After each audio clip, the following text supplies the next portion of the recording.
कहानियां पसंद आएंगी। बचपन में मुझे डरावनी कहानियां बहुत पसंद थीं, लेकिन वह एक घटना सचमुच एक बुरा सपना थी। मैं कोलकाता में रहता हूं। मेरी दादी मूल रूप से एक सुदूर गांव से हैं, जो मुख्य शहर से लगभग 2 घंटे की दूरी पर है। मैं 12 या 13 साल का था और मेरी गर्मी की छुट्टियां अभी शुरू ही हुई थीं। इसलिए मेरी माँ और मेरी मासी ने मुझे और मेरी बहन को उस गांव में ले जाने का फैसला किया।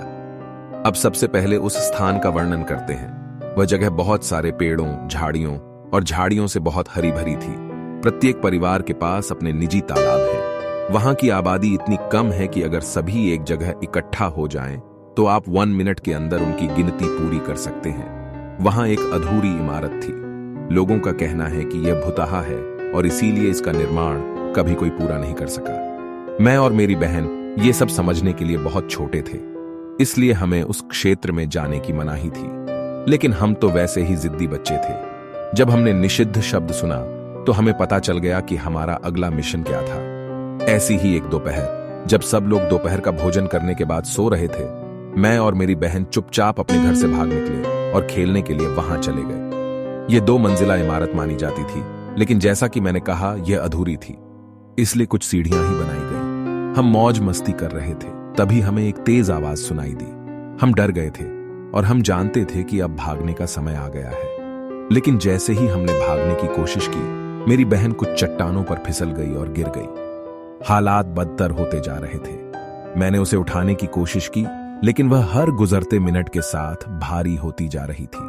हम दोनों ने कुछ धार्मिक मंत्रों का जाप किया जो हमें सिखाए गए थे, और जादुई रूप से मेरी बहन बिल्कुल सामान्य हो गई। हमने और समय बर्बाद नहीं किया और भाग गए। हमने उस घटना के बारे में किसी को नहीं बताया, लेकिन हम बेहद डरे हुए थे। चूंकि यह एक गांव है, इसलिए लोग जल्दी सोते हैं और जल्दी उठते हैं। सूर्यास्त के बाद यह स्थान पूरी तरह से अंधेरा हो जाता है। रात का खाना खिलाकर हम दोनों को ऊपर सोने के लिए भेज दिया गया। हम सोने की पूरी कोशिश कर रहे थे, लेकिन सब व्यर्थ। अचानक मैंने देखा कि बालकनी पर कोई बाहर की ओर खड़ा है। मैं 5 मिनट से ज्यादा समय तक उस चीज को देखता रहा और अपनी बहन को उस तरफ देखने का इशारा किया। हम दोनों वहां किसी को हमारे सामने खड़े हुए देख सकते थे। हमें एहसास हुआ कि यह एक महिला थी, क्योंकि हम कुछ लंबे बाल लहराते हुए देख सकते थे, जैसे कि बाहर हवा चल रही हो। हम मदद के लिए चिल्लाने ही वाले थे कि तभी हमें एक आवाज सुनाई दी, जिसमें कहा गया, शशश चिल्लाओ मत, नहीं तो तुम जिंदा नहीं रहोगे। उसके बाद हम शायद बेहोश हो गए। उसके बाद क्या हुआ मुझे कुछ भी याद नहीं। जब भी मैं अपनी मां से यह पूछने की कोशिश करता हूं कि उस रात क्या हुआ था, तो वह उस विषय को पूरी तरह से टाल देती है।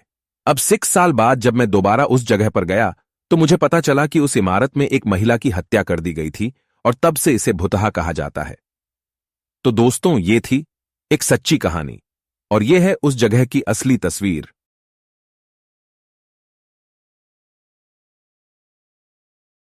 अब दूसरी कहानी। मेरे दादाजी को एक बार बहुत ही अजीब अनुभव हुआ था।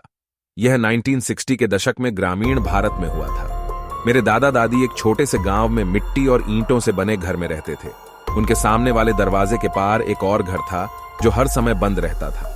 इस घर में एक एकांत प्रिय विधवा रहती थी, जो गांव में किसी और से कम ही बातचीत करती थी। इस महिला को एक गंभीर समस्या थी। वह कब्जे के प्रति संवेदनशील थी।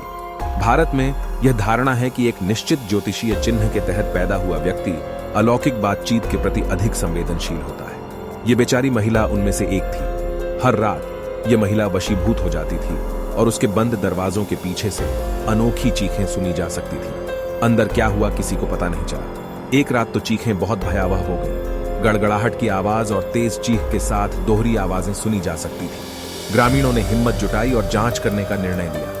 उन्होंने अपनी मशालें जलाईं, क्योंकि उस समय बिजली नहीं थी, और वे सभी उसके दरवाजे पर एकत्र हो गए। इस अवस्था में चीखें और अधिक पीड़ादायक हो गई। सबसे ताकतवर ने कुछ कोशिशों के बाद दरवाजे को लात मारकर गिरा दिया, लेकिन जैसे ही दरवाजा खुला, चीखें बंद हो गई। कहने की जरूरत नहीं है, इस बिंदु पर हर कोई अत्यधिक डरा हुआ था। इस खास रात भीड़ का नेतृत्व करने की बारी मेरे दादाजी की थी। वह अपनी टार्च को ऊपर उठाए हुए धीरे धीरे अंदर की ओर बढ़ा।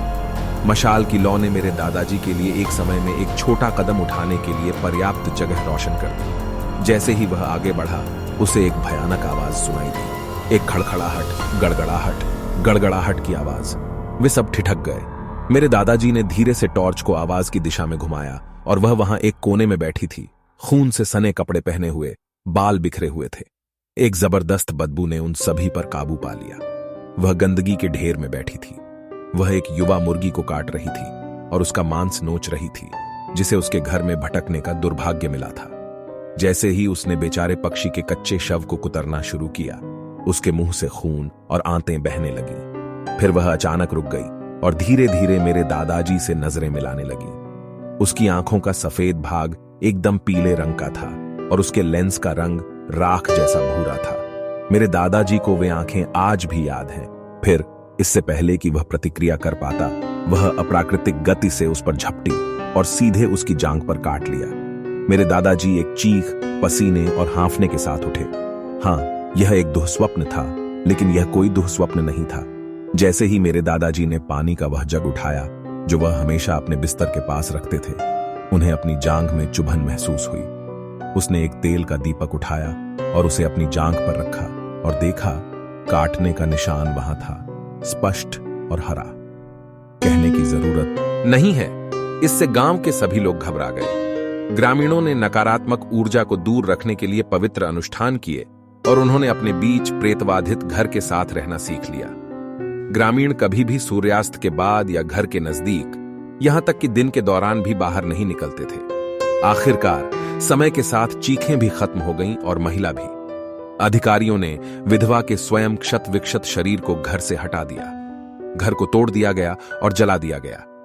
आत्माओं को शांत करने के लिए पारंपरिक अनुष्ठान किए गए। मेरे दादाजी आज भी उस महिला के बारे में सोचकर कांप उठते हैं, खासकर उसकी आंखों के बारे में।